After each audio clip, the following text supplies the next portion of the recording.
Olá pessoal, tudo bem? Professor Marcos Henrique de Matemática. Dando continuidade no nosso curso preparatório para as escolas técnicas, hoje nós vamos resolver 3 questões. A primeira, tratando de resolução de problemas que envolvem a regra de 3.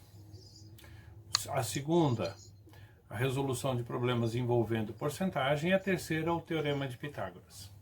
É importante lembrar uma coisa: quando nós desenvolvemos isso, seguir aquele roteiro que nós falamos na primeira aula, de fazer análise, coleta de dados, depois partir para a resolução, é o elemento fundamental para compreender como se desenvolvem essas soluções, tá bom? De qualquer forma, no nosso site aqui embaixo, vocês conseguem acessar todas as outras aulas, além do próprio no YouTube. No site apenas tem mais material além do que nós temos no YouTube. Também, se vocês, caso tiverem alguma dúvida, quiserem mandar alguma sugestão, alguma coisa assim, vocês podem mandar através dos comentários dos vídeos ou pegar o endereço no site. Beleza? Boa aula para vocês!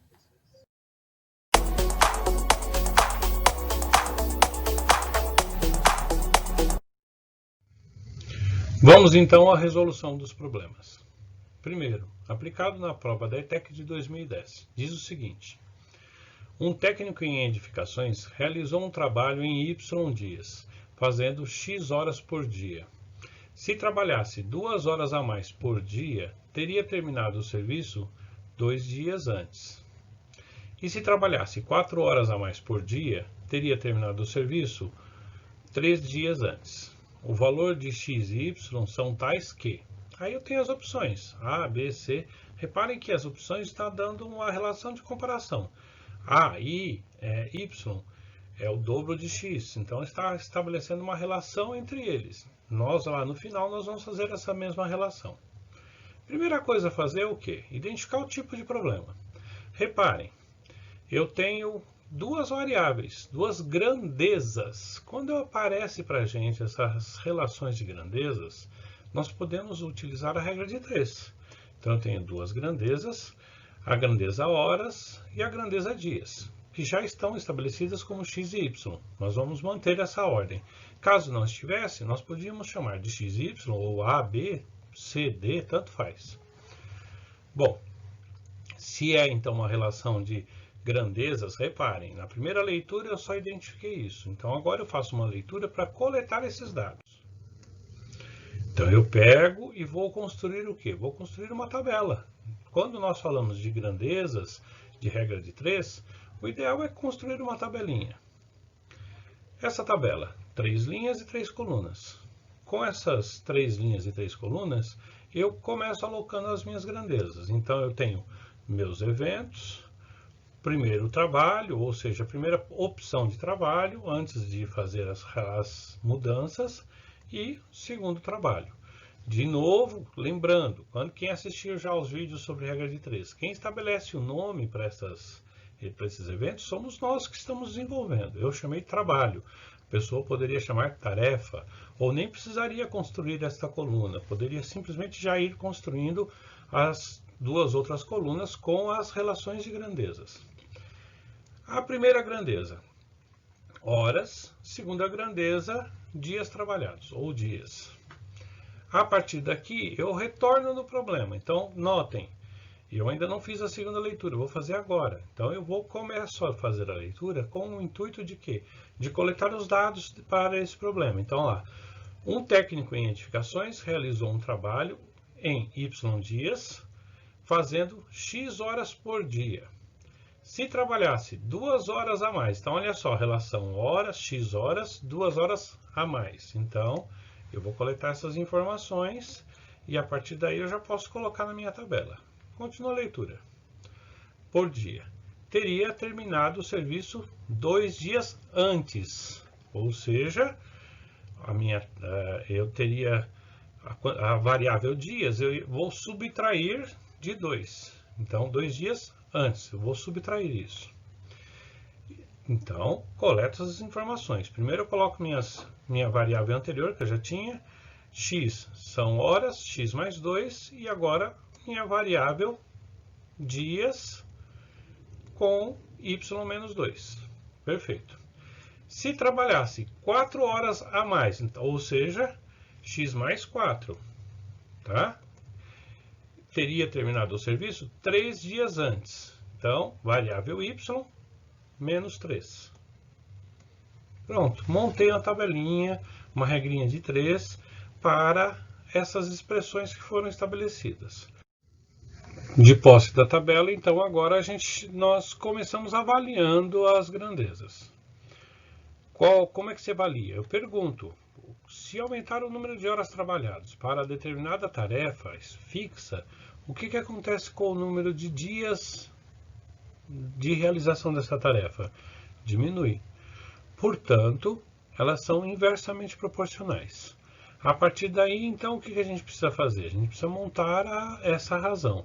Lembrando que o que a gente está procurando? A gente está procurando o produto dessas duas. Então, nós vamos montar um sistema de equações a partir do conceito da regra de 3. Vamos ver como fica isso. Então, eu monto a minha razão da variável horas, vai ficar x mais 2 dividido por x mais 4. Isso será igual a quanto? Ao inverso da variável dias trabalhados. Portanto, y menos 3 dividido por y menos 2. Nota que eu tenho duas variáveis e vai aparecer para mim um sistema de equações. Então, eu vou construir duas equações para o produto xy. Então, a primeira equação vai ficar assim. xy, que é a equação que eu quero, será igual a xy menos 2x mais 2y menos 4. A segunda equação, na mesma pegada, xy também pode ser o produto de x mais 4 vezes y menos 3, que será xy menos 3x mais 4y menos 12.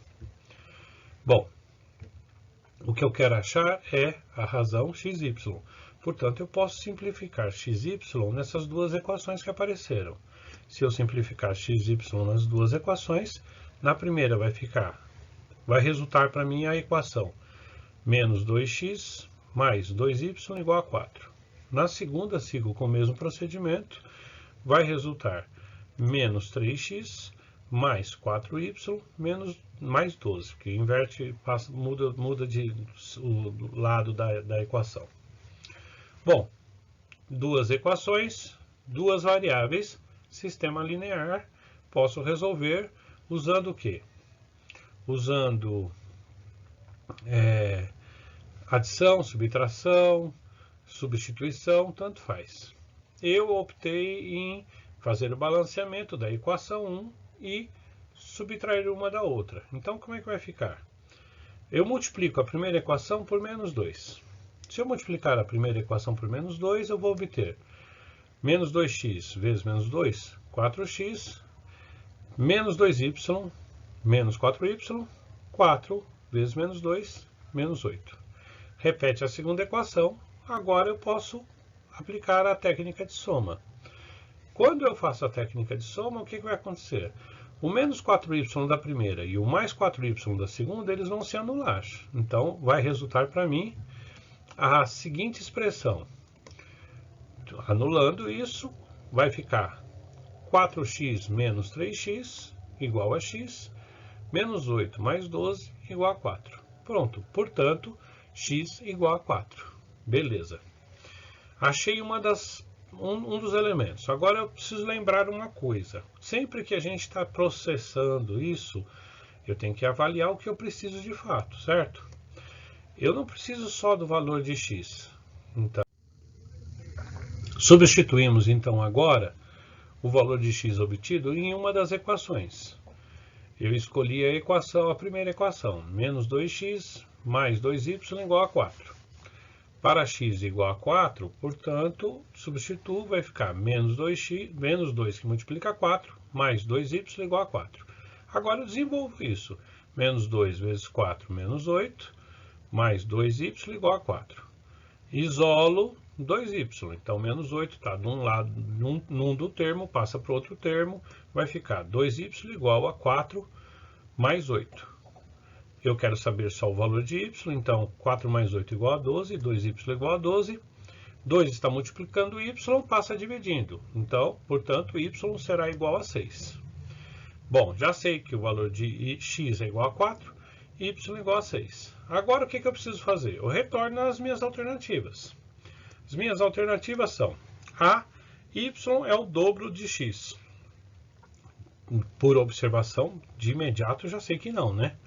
Porque x é 4, y é 6. Para que fosse o dobro, teria que ser 8. Y é 1,5 dx, ou seja, o produto de y igual a 1,5x. Então, vamos verificar se isso é fato. Para isso, eu tenho que fazer uma dedução. Qual que é a dedução? Eu já sei que x igual a 4, y igual a 6. Para que isso seja verdade, então significa que se eu pegar a razão 6/4, o resultado tem que ser igual a 1,5. Então, faço a razão. 6 dividido por 4 igual a 1,5. Perfeito. Cheguei à resposta. E, portanto, a resposta final é que y é 1,5 de x, que é uma multiplicação. Então, y igual a 1,5x. Logo, cheguei nessa expressão. Agora, minha resposta correta é a alternativa B. Belezinha? Joia. Próximo item. Vamos então ao texto das questões. Diz o seguinte: considere as informações para responder às questões de número 2 e 3. Então, aqui esse texto traz informações que vão ser pertinentes a duas questões. Na edição de 2/11/2011, a revista Veja traçou um perfil sem considerar as capitais de 106 cidades brasileiras que apresentavam mais de 200 mil habitantes. Juntas, essas cidades abrigavam 20% da população do país, produziam 28% do Produto Interno Bruto, PIB, nacional, e ofereciam a seus habitantes vários benefícios da urbanização. De acordo com o IBGE, em 1/7/2011, a estimativa da população residente nos 5.565 municípios brasileiros totalizava 192.376.496 habitantes. No Brasil, todas as sedes de municípios são cidades, independentemente do tamanho ou da importância. E aqui nós temos a fonte. Bom, esse texto vai nos dar informações que vão ser questionadas nas questões seguintes. Então, vamos às questões. A questão 2, aplicada na prova da ETEC de 2012, diz o seguinte: desconsiderando a diferença de tempo entre a publicação das informações do IBGE e da revista Veja, a população dessas 106 cidades era aproximadamente... Bom, aí eu tenho as opções. O que eu tenho que fazer? Eu tenho que retornar no texto e coletar meus dados. Então, quais são os meus dados? Primeiro, que a população das cidades, de 106 cidades, é a informação que eu quero verificar. Então, eu vou no meu texto e vou fazer a verificação desse texto. Começo novamente a leitura e vou coletando os dados. 106 cidades, que são, sem considerar as capitais, de 106 cidades brasileiras. 20% da população do país, que representam 20% da população do país, que totalizavam 192.376.496 pessoas. Então, a partir dessa informação, eu já posso retornar na questão. Isso significa dizer que eu tenho uma população de 20% de 192.376.496. Agora, eu só preciso fazer esse produto. Lembrando, o que é 20%? É 20 sobre 100. Então, eu posso multiplicar por 2 e o resultado é dividir por 10. Fazendo esse cálculo, então, o meu resultado será 38.475.299, aproximadamente. Agora eu retorno nas questões. Item A, 384 mil não é. Item B, 3 milhões não é. Item C, 5 milhões não é. Item D, 38.475.000. Perfeito. Resposta, por arredondamento, posso adotar Resposta correta, item D. Lembrando que a questão pede o aproximado. Bom, então, achamos a nossa primeira questão. A questão 2, perdão. Agora, questão 3. Ainda com aquele texto base. Diz o seguinte: ETEC 2012. Assinale a alternativa que representa corretamente o texto, sem considerar as capitais, as 106 cidades brasileiras com mais de 200 mil habitantes, que ofereciam aos moradores vários benefícios de urbanização, correspondiam a aproximadamente a % do total de cidades. Então, de novo, colete esses dados. Então, nós vamos verificar quais são os nossos dados. O que eu quero saber é a porcentagem dessas cidades. A porcentagem vai ser o quê? Número de cidades dividido pelo total de municípios. Tá? Então, se eu quero saber esta porcentagem, basta eu verificar que o número de cidades são 106 cidades e o total de municípios. Volto no texto e vou fazer a leitura. Na edição de 2/11 até o texto que, de acordo com o IBGE, olha lá, em 1/7/2011, a estimativa da população residente nos 5.565 municípios. Então, esse é o total de cidades. Agora eu retorno lá na minha questão 3 para resolver. Portanto, venho aqui e coloco que o meu total de cidades é 5.565. E aplico agora aquela regrinha da porcentagem, ou seja, a porcentagem vai ser número de cidades, cidades estudadas, dividido pelo total de municípios. Portanto, isso vai ser, o meu cálculo, a porcentagem será 106 dividido por 5.565, que é a resposta 0,019047. Decimal, lembrando, aquilo ali está em porcentagem. Então, eu tenho que reescrever na forma. Então, vamos à dedução. Sendo que a nossa porcentagem em unidade decimal é 0,019047, agora eu reescrevo isso em porcentagem, certo? Lembrando que a porcentagem é reescrever com um denominador igual a 100, ou seja, movimentar a vírgula duas casas. Então, façamos isso. Isso vai ser 1,9047%.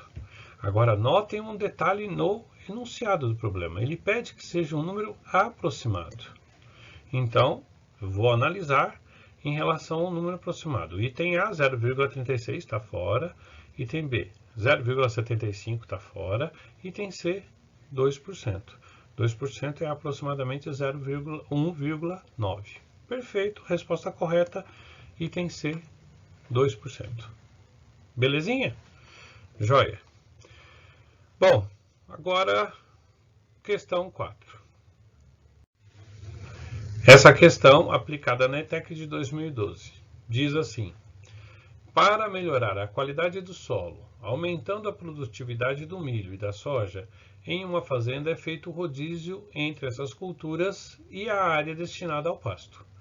Com esta finalidade, a área produtiva da fazenda foi dividida em 3 partes conforme a figura. Então, assim, a gente, sempre que falar em figura, etc., a gente tem que avaliar o comportamento das arestas, dos vetores. Reparem que essas figuras são formadas por retas que eu tenho 4 retas paralelas, de AH, B a G, C a F, D a E. Essas 4 retas paralelas são interceptadas por transversais. Quando isso acontece, quando a gente encontra uma equação, um problema assim, a aplicação é o teorema de Tales. Então, nós vamos aplicar o teorema de Tales obedecendo estas razões. Então, olha só as condições. Os pontos A, B, C e D estão alinhados. Os pontos H, G, F e H estão alinhados. Os segmentos AH, BG, CF e DE são 2 a 2 paralelos entre si. Bom, perfeito, fechou. Se são paralelos entre si, teorema de Tales. E aí, o que a questão está perguntando? Nessas condições, a medida do segmento GF, então a medida do segmento que vai de G até F, é em metros. Aí nos dá as opções. Bom, se é o teorema de Tales, então a gente tem que identificar as razões ali. Portanto, pegamos nossa figura, as condições de existência e vamos deduzindo os elementos. Primeiro, AB é igual a 500 metros, dadas as condições que estão aqui à direita. BC igual a 600 metros. CD igual a 700 metros. O segmento de H até E igual a 1980 metros. Todos os dados que estão informados no problema. Agora eu faço as relações. Eu quero saber o segmento que vai de G a F, apenas esse pedacinho. Então, eu identifico esses elementos, os correspondentes. O segmento que vai de A até D, basta fazer a soma desses intervalos, que vai ser igual a 1800. Por que eu tenho que identificar isso? Porque quando a gente fala no teorema de Tales, eu preciso segmentos correspondentes. Se eu vou utilizar de H até E, então eu tenho que verificar qual que é a soma de A até D, que é o correspondente. A partir daí, então, tendo essas informações, eu começo a montar minhas equações. Ou seja, eu quero saber só o trechinho de GF. Então, eu sei que o trechinho GF ele está correlacionado ao trecho BC. E aí, então, eu monto isso. De A até D está para H até E. Igual ou tal, da mesma forma que BC, que é aquele trecho de 600 metros, está para GF, que é o que eu quero achar. Montei isso. Posso fazer já a substituição dos valores, então quer dizer, de A a D eu já sei que é 1800, de H até E 1980, que é igual a o segmento BC igual a 600 sobre GF. Pronto, montei uma razãozinha, agora eu aplico o produto dos meios pelos extremos, ou seja, 1800 vezes GF, 1800 GF. Que será igual a 600 vezes 1980, ou 1980 vezes 600, tanto faz, tá? Isso vai ser igual a 1.188.000. Faço o produto disso. Agora, olha só, eu quero saber só GF, certo? Então, eu tenho que isolar GF. GF será igual a 1.188.000 dividido por 1.800. Portanto, GF será igual a 660. Pronto. Então, o segmento de G até F é igual a 660. Já sei a medida dele, que é o que o problema pedia. Retorno no problema para confirmar isso, certo? Olha lá.